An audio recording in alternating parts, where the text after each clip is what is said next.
Today on Meet the Author, we have a very special guest.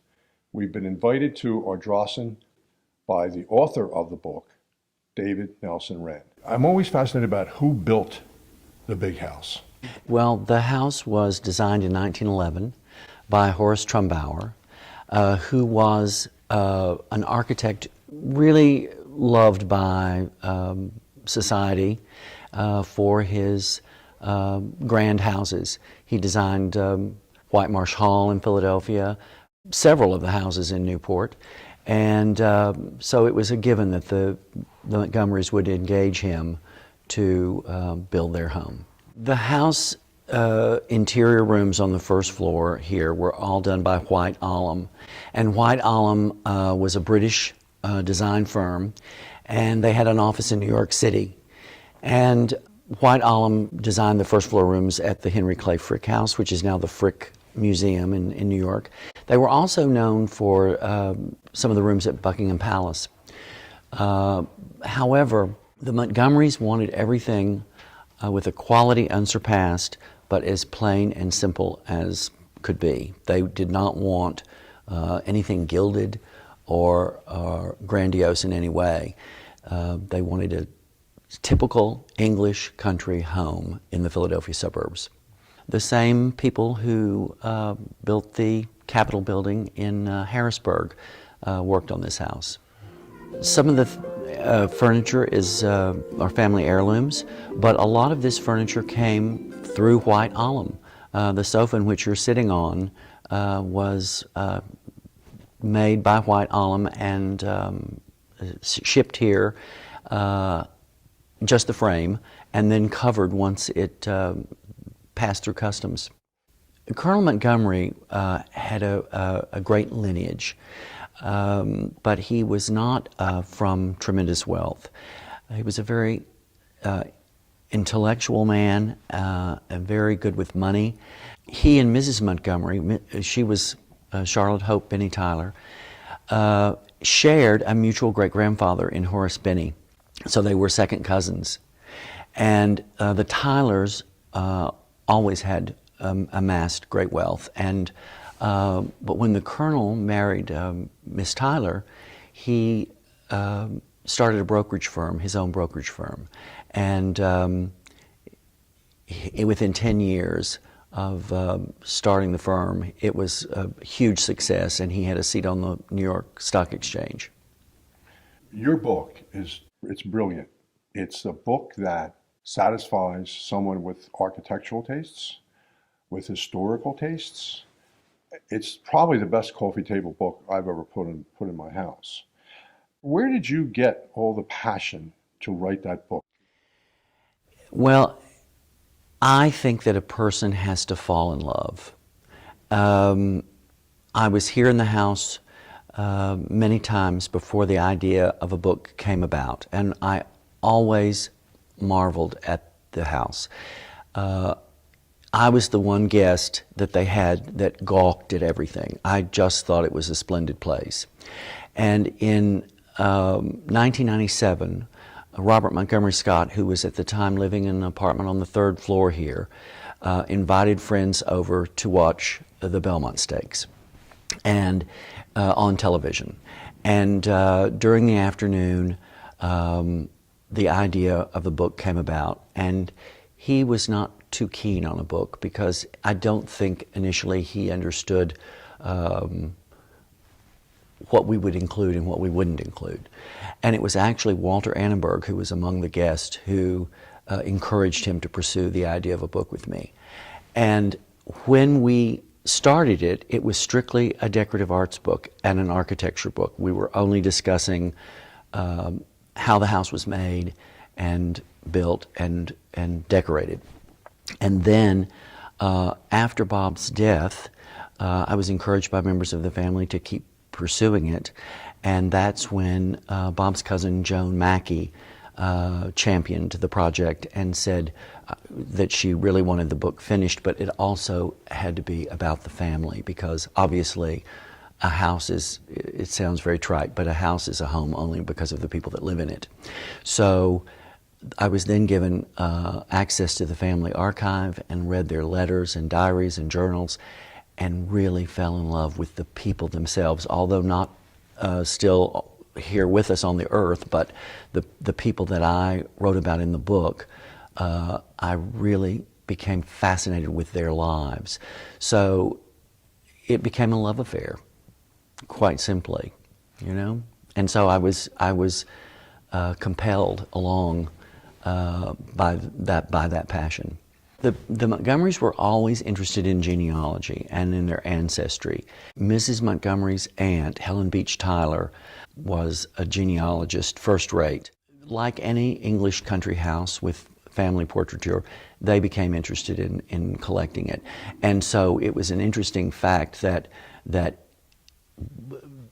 the inherited pieces were then mixed with pieces that they bought, and friends of theirs would, in a couple of cases, found paintings that were of their ancestors and made them gifts. It was an interesting dynamic in the family archive because they saved literally every imaginable document, and they were great letter writers. So, for example, in how we determined how the house was built, the Colonel kept every letter from Horace Trumbauer and every letter from White Alum, but he also kept a carbon of everything he sent back to them, and it was all filed in reverse chronological order, so it's almost as if you're reading emails. You know, there's a chain of letters back and forth, and that was also back in a day when the mail came twice a day. You know, you had a morning and an evening delivery. So it's interesting to me too to note that some of these letters are dated, you know, one day after the other, and there's quite a collection of documentation. I came here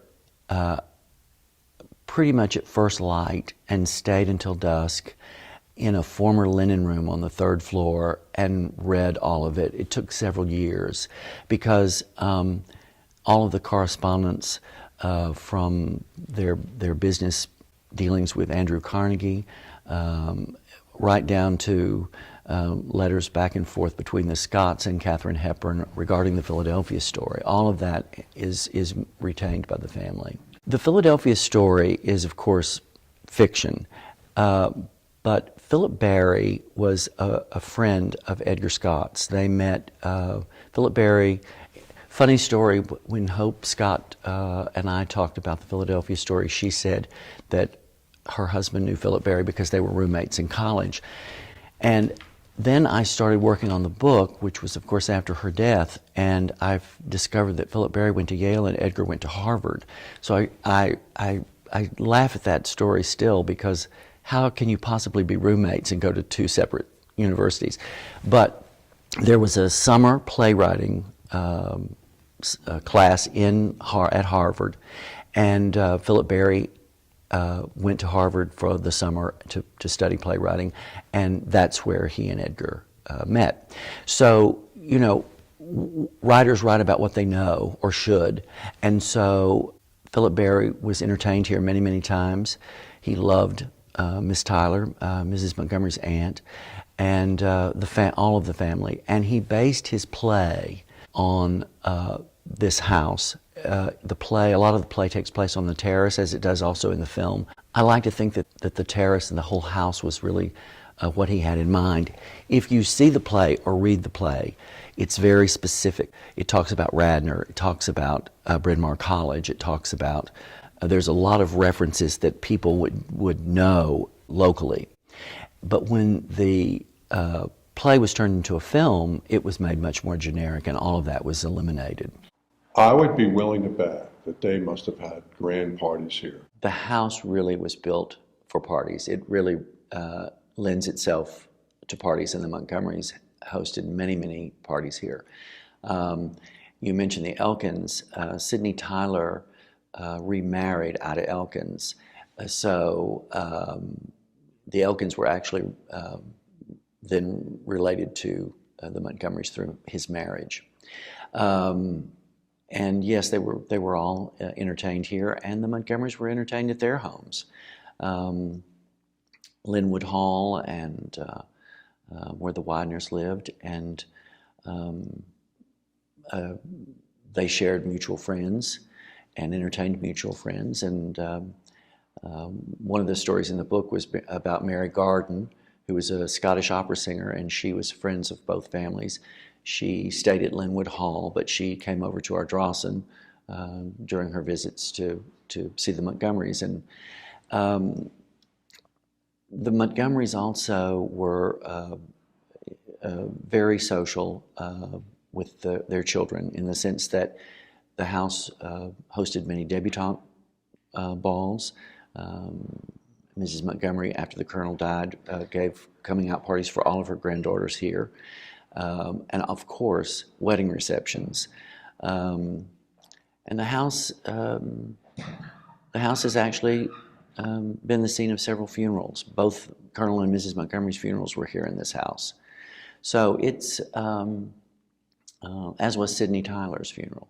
So it's been a family home in every sense of the word. It certainly was the last large property, and also the last house lived in by the original family. Certainly as far as Horace Trumbauer houses go.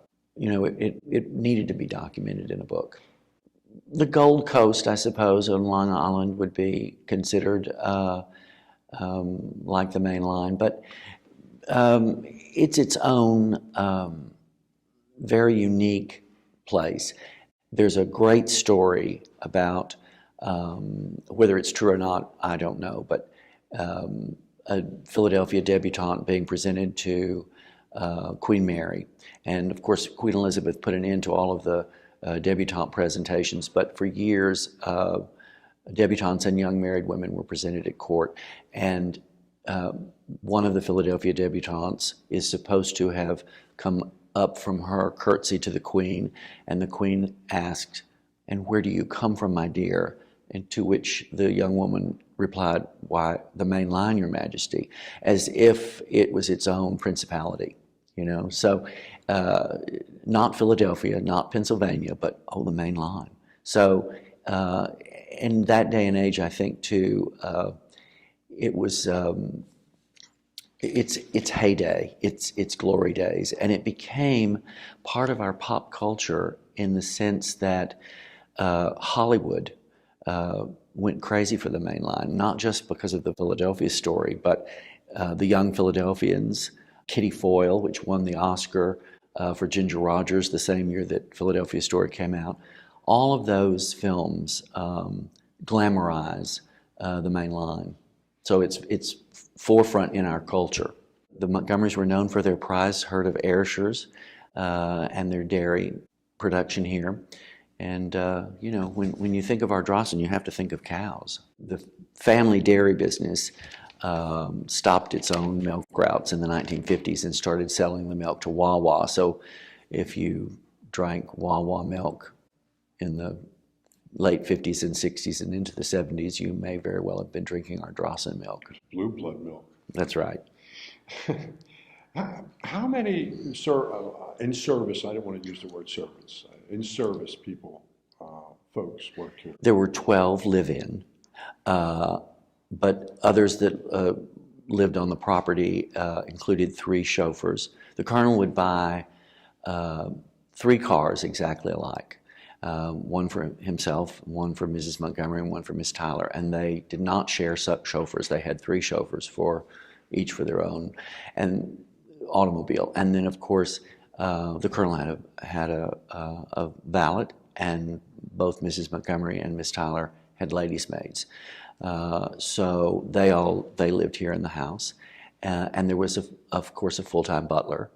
The Montgomerys were one of the last of the mainline families, actually one of the last Philadelphia families to keep a butler. Although in the waning years of butlers, they shared the one butler with several of the houses on the estate. During the First World War, Many of the houses, estates in England and Scotland were used for rest and recuperation. I know the United States got into World War One in 1917, and the war was ended in 1918. Was this facility ever used in any capacity in World War One? It was not used like that in World War One. However, and the colonel did serve in an administrative position during World War One in Washington, and they rented a house there, and were back and forth. But I must say that World War II certainly made big changes here at Ardrossan. They were afraid of German bombers here in Philadelphia, so the house was outfitted with blackout curtains, and also the basement here was, and the wine cellars were designated as a fallout shelter. Edgar Scott was the air raid warden for Radnor Township, and so World War II, certainly, they closed Murray House, which is another one of the houses on the property, and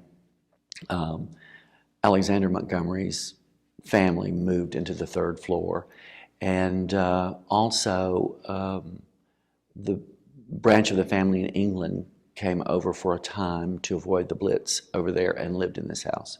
So it was certainly, World War II certainly had a larger impact on Ardrossan than one did. How many houses are on the estate? Approximately 30, and that includes the houses that were built for the people that worked on the property, because you had a working dairy here, so you had a farm manager, you had a herdsman, you had a groom at the stable. The property was quite immense. It went from Church Road to Godfrey Road and one direction, and then to Darby Paoli the other way. So it encompassed 750 some odd acres at its height. Well, it's really actually in the heart of Ithan, and oddly, because you don't drive through Ithan now and you don't realize, but it's the center of Radnor Township, and at one time was quite a metropolis of sorts. Of course, it's not right on the railroad, so it lost a little bit of its zip. But at one time, the family had an Ithan post office address, so it was Ardrossan, Ithan, Pennsylvania. But and now it's certainly considered Villanova. You mentioned horses here. Was that all part of the Devon Horse Show as well? Two of the Montgomery's daughters, Helen Hope Montgomery Scott and Charlotte Ives Montgomery, were riders and champion horsewomen. I think that it should be pointed out that, yes, they did ride at Devon, and Hope did serve as the president of the horse show for a time, or chairman of the horse show committee, but it was Ives, Charlotte Ives, who was the national champion. I mean, she jumped in many horse shows all around the country. And they had a stable of jumpers and hunters, because obviously they needed the hunters for fox hunting. And so yes, the colonel had quite a major stable here on the property. Doing the research that you did on the house and going through the letters, I would have found myself immersed back in time. Absolutely, especially when reading their travel logs. It was really fascinating, because the Colonel and Mrs. Montgomery believed that travel was key to educating their children. And even though they were schooled here with a governess, they were world travelers, and they traveled absolutely everywhere. Before they went to Egypt, they learned about Egypt, and then, of course, when they were there, they made copious notes and documented all of their travels. So it was interesting to me to read not just about those places, but about traveling to them in those times in the 1920s, or right after World War I, and really fascinating travel logs made by everybody in the family. And you would just probably sometimes just read a letter and just be locked on it. Locked on it is a good way to put it, but also a lot of humorous things. I came across a letter one day from Edith Roosevelt, who, of course, was the first lady of the country, and it was on her, I don't remember if it was White House stationery or if it was their Long Island estate, but Mrs. Roosevelt wrote to her cousin, Helen Beach Tyler, and said she was going to be in Philadelphia, and did she have a room she could put her up in at Ardrossan. And she hated to impose, and if the house was full of other guests and there wasn't any place for it, it was okay, she'd find a hotel room.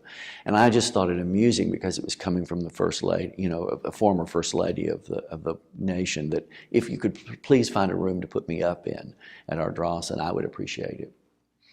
You could probably write a book just on the letters, just on all the letters. The letters should be kept and saved and documented. They're really quite fascinating. Do you have the energy to do another book? Because this must have taken a countless amount of energy.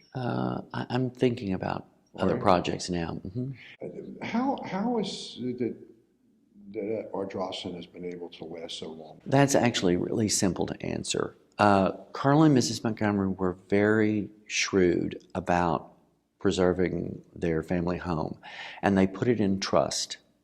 And the trust was to be not dissolve until 21 years after the death of the last child.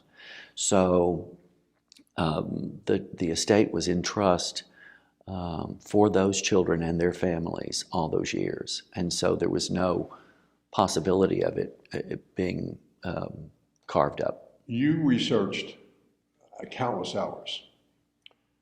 Do you think from your research to the present that Ardrossan has lost any of its charm?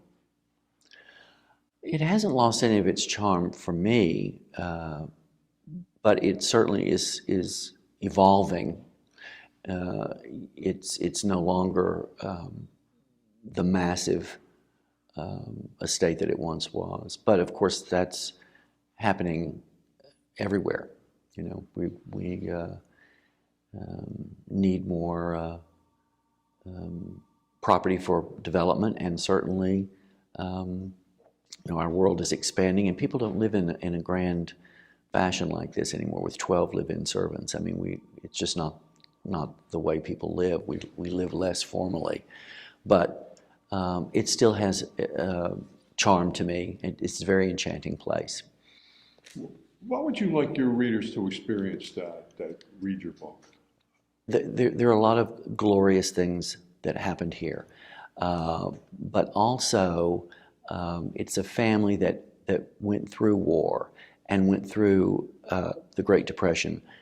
The Colonel didn't make any money during the Depression. He said that he would feel guilty if he did. But he also didn't fire anyone because he knew that even though he was losing money, that the people that he let go could not get another job. So, being that it was in the Depression, so I really hope that people will see the family as a family of survivors, and certainly take away joy from the book, and hopefully maybe learn a little something. You know. Where's your book available? It's really available at any bookstore. You can go in and request it. We're really thrilled that 255 copies have actually sold in London. I was actually made aware that Prince Charles has a copy, so I'm really thrilled about that. What was the most shocking thing that you uncovered when you were going through doing your research? On the household inventory was listed a Gainsborough painting, and nobody alive remembered the Gainsborough painting. So for a while we thought we had there was a missing Gainsborough, right? But we were able to locate it, and it's at the Mellon Museum at Yale. It had been sold, unbeknownst to this current generation, some years back to Paul Mellon. Well, it was certainly a pleasure. I really enjoyed this time together. My pleasure too. Thank you so much.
you.